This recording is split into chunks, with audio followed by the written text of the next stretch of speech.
Ahoi kalamehed, tegelikult on mult hästi palju küsitud, et kuidas mina püüan ja mis asjad mul kalal näiteks talvel kaasas on, kui ma lähen Peipsi peal ahvenat püüdma, Võrtsu peal käin seal latikat püüdmas, et ma teeks väikse tutvustuse, et esmalt alustaks muidugi, kui esimene jää tuleb, et kindlasti ohutus on ennekõige, et maksaks selga panna ujuv kombe omale ja kindlasti tuleks kaasa võtta ka jäänaaslid.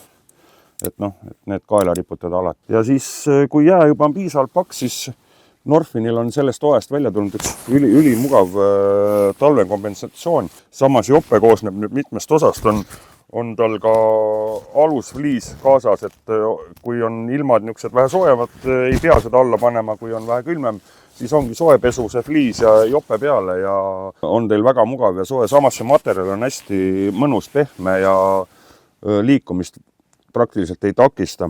Kui on kombe teil seljas, siis on vaja mõelda ka jalanõude peale. Jalanõud peaksid olema hästi mugavad ja soojad. Samas jalad ei tohiks sees higistama hakata, siis Norfinil on nüüd sellest toest väljas üks väga hea mudel talvesaapaid. Spetsiaalselt mõeldud just, kui on vähe paksem lumi ja liikumine lume peal on raskendatud, siis nende taldade kandepind võrreldes nüüd teiste talvesaabastega on oluliselt suurem ja te ei vaju oma keha raskusega läbi lume, et saate energiat säästva ja kindel valik. Samas on neil kummikutel hästi mõnus niisugune pehme muster. Ja, et mõnusad kerged saab, soojalt soovitan. Hind on hästi soodne nendel. Nii, järgmine nüüd hinnalt natuke kallimad, aga samas hästi vastupidavast ja mõnusast materjalist. Ma olen ise neid blondjakke kandnud juba päris mitmeid aastaid, ülimugavad ja mis nad eriliseks teeb, on neil roostevabast materjalist all naelad, et piisab ühest väiksest käeliigutusest ja teil on libisemisvastamise asi olemas, et ei ole vaja eraldi osta jäätaldasid siia alla, et jälle superkummikud talveks. Nii, liigume edasi nüüd järgmise asja juurde, et kõige tähtsam on nüüd, kuidas te mingid asju kaasa võtate, tarvikuid, sest alati minul on üldjuhul kaasas 2 kasti. Et üks kast on mõeldud kalade jaoks ja see kast on ka universaalne selles suhtes, et alati peab ju jälgima ka limiite ahvenal, et kui see kast on äärega ahveneid täis, siis on täpselt 15 kilo ja ei pea kogu aeg kartma ja kaaluma oma saaki, et kas ma nüüd rikun reegleid või mitte.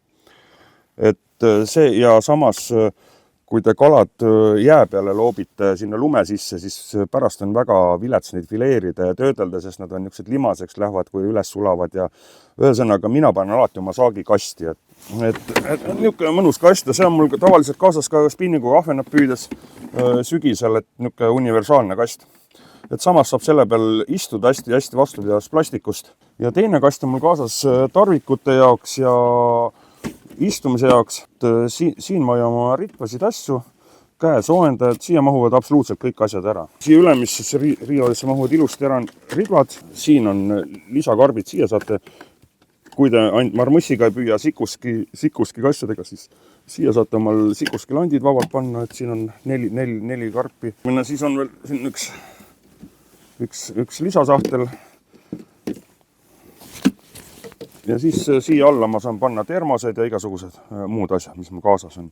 Tagavarakindad ja mida iganes, et oma asju kuivanu hoida. Siin on samas on tal külle peal ka panipaigad. Kui neid vaja ei ole, saate need lihtsalt muretult ära võtta siit klõpsudest. Kuna tihti kipuvad kalameestel ka käed külmetama, siis eriline oht on just, kui sikuskiga püüdes, siis ei olegi nende näpuotste külmumine nii suur teema, aga kui te püüate marmussiga, siis tuleb matõlli ja konksu söödastada, siis on niisugused asendamatud kindlad näpud vabad süsteem, et klapiga lihtsalt kergelt on labakud käivad lihtsalt siia sisse ja on käed soojad. Ja teine asi, kui tõesti hakkavad käed külmetama, siis soovitaks kaasas hoida niisugused patjasid, et need saab lihtsalt kindasse sisse panna ja teil käed loetud minutite jooksul soojenevad üles. Et need on mul ka alati kaasas, et üldjuhul mul ei hakka külmetama näpuotsad, aga teinekord kui on, et ahvenat hästi tuleb ja käed ja märjaks saavad, et siis on see oht täitsa olemas. Ja muidugi esmatähtis, et on ka sokkide valik on Norfinil hästi suur merino villast ja kõikvõimalikest materjalist ja erinevaid suuruseid on naistele eraldi mudelid, meestele. Minule meeldivad nüüd mitte väga pika säärega, aga paraja pika säärega, sest omast kogemusest jään öelda, sest kui valite mingisugused suvalised sokid, siis käies hakkab see sokk alla vajuma millegi pärast.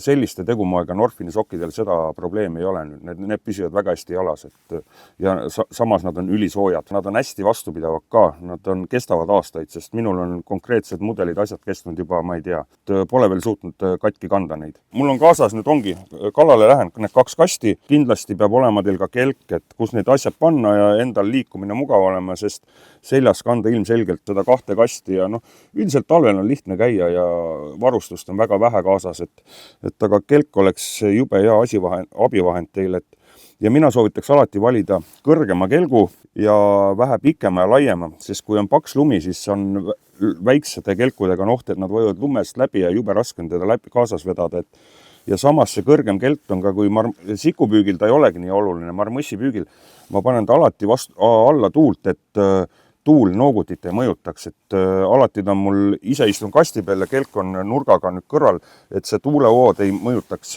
marmossi mängu, et see on ka niisugune väga hea soovitus teile, et kes just alustab kalapüüki, et kindlasti valige natuke suurem kelk, siia mahub ära veel jääpuur ja kõik asjad, et tihtilugu küsitakse just selle marmossi õngede kohta, et minul on kaasas, ütleme nii, 7-8 erinevat ritva, mis on varustatud need erinevat värvi marmossidega. Üldjuhul mulle meeldivad just niisugused kollakad, rohelised toonid, need on nagu Peipsi peal väga hästi toiminud. Ja samas on mul teistel ritvadel on ka kuldseid ja hõbedast värvi marmosse.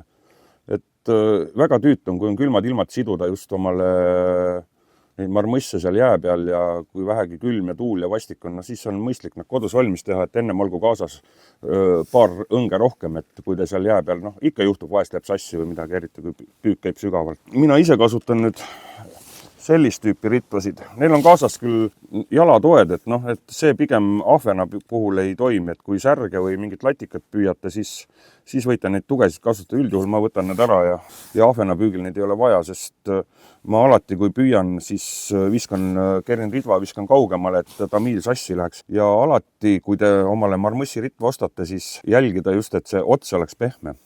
See summutab, kui on tõesti mõni vähe suurem koldil otsas, et ta aitab haakimisel, et see tamiil ei katkeks. Ja see rullikäik oleks hästi mõnus ja et ta siin ei loksuks midagi, siis konkreetsel mudelil on nüüd, need on vaieldamatult minu lemmikasjad ja neid on nüüd saada erinevatest värve ka, ja nagu ikka, et vahest ma ka ei viitsi seda kätt väristada, et siis mul kaasas on ka üks sikurit alati olnud, et mine tea, vahest tõesti on külm ja kui kala nii aktiivselt võtab või siis ma olen ka aeg-ajal selle ridvaga püüdnud, et see päevas võib-olla pool tundi saab püügiaega, aga kaasas ta mul igal juhul on. Üks asi veel, et ma olen tihtilugu näinud, et ahvenapüüdjad püüavad kuidagi passiivselt, tegelikult ahven eeldab, et kogu aeg on aktiivne mäng ja ülitähtis on just õige nooguti valida ahvenapüügil, et nooguti võiks olla niisugune 7 senti pikk, mitte pikem. Pikemad noogutid on pigem niisugune latika särje teema, et saada sujuvat mängu siis.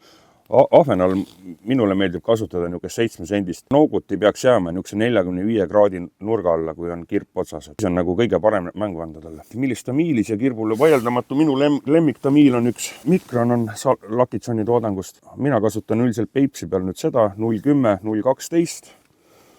Ja siis on olemas ka nüüd, kes telgist või kuskilt püüavad ja jää peal, tamiil jääb ikka sinna ranti taha igal poole kingi, et siis on olemas ka värvilisi spetsiaalseid talle, musta, punast värvi. Nii, ja siis on teine tähtis, et kus te oma tirke hoiustate midagi, sest minul on kohe olemas spetsiaalne Lakitsoni niisugune karp, siin on ülihea neid kirpkusid hoida, et kaasas mul seda kalal kunagi ei ole, sest mul on valmis seotud juba need õnged, aga kodus on kohe ülevaade, mis sul on ja mis sul ei ole olemas. Ja siis teine tähtis teema, alati jääkulp kaasa. Isegi kui ma ahvenat püüan, söödan ikka natukene sääsevastseid auku, et ahvenat hästi aktiivsen hoida seal. Särje latikapüügi puhul kasutan niisuguseid suuremaid koonuseid. See on lihtsalt üks taliridvast tehtud, hea mugav on sellega sööta, et lased kiiresti selle söödatopsi põhja ja avate ja põhimõtteliselt nii ta näeb, et sööt läheb alla välja. Lihtsalt, et võtta see pits otsast ära ja ongi olemas teil suurepärane korvil söötmise. Ja kui ma ahvenat söödan, siis ma kasutan niisugused matõlliga niisugused hästi tillukesi söödakoonuseid, et ahvenat aktiivsena nüüd püügiplatsil hoida. Et peab vaeva nägema, siis on ka tulemus. Landikarp on kaasas. Et siin on mul mingi valik niisugused lante. Ma ei ole eriline landiga püüdja, aga kaasas mul on vahest ja ja vahest ta püügiaega saab. Sellest hooajast on nüüd Lakits on välja tulnud ühe väga-väga hea kongitsaga. Sellele tahaks erilist tähelepanu pöörata, et kui teil juhtub mingi suur kala augus ära minema, siis te kirutate taevani, ma ei tea, keda mitu nädalat võib-olla järgi, siis alati on mõistlik käe pärast hoida omale kongits. Et see on niisugune teleskoopiline, konksu kaitse on tal kohe väga mõnus. Samas on niisugune svamm, mis ei lase, kui teil käest näiteks ära pillata auku kuskile, ta ei vaju põhja, see käib hästi kiiresti mugavalt lahti ja on võimalik päris sügavalt, praktiliselt 7-80 sendi sügavuselt see, tal on niisugune kolmik, et ei ole ohtu, et kalast mööda tõmbate. Nii, ja üks huvitav asi on veel nüüd Lakitsoni tootevalikusse lisandunud. Sääse vasse imitatsioon, 2 erinevas toonis. Ja kusjuures algul mul oli väike ebausk, kui ma selle karbi lahti tegin ja neid sääse vasseid siin nüüd liigutasin, siis nad on jube tõetruud. Ja samas on neid 2 erinevat mõõtu, on nüüd peenem, üks jämedam, oranžil täpselt sama, et see on küll asi, kui näiteks ahven halvasti võtab, siis kindlasti ma soovitaks kasutada teil ikkagi naturaalset natolli. Aga kui ahven hästi võtab, milleks siis oma aega raisata seal ja käsi külmetada, panete selle konksu otsa ja see kestab oluliselt kauem seal ja ma arvan, et see saab hitiks see aasta.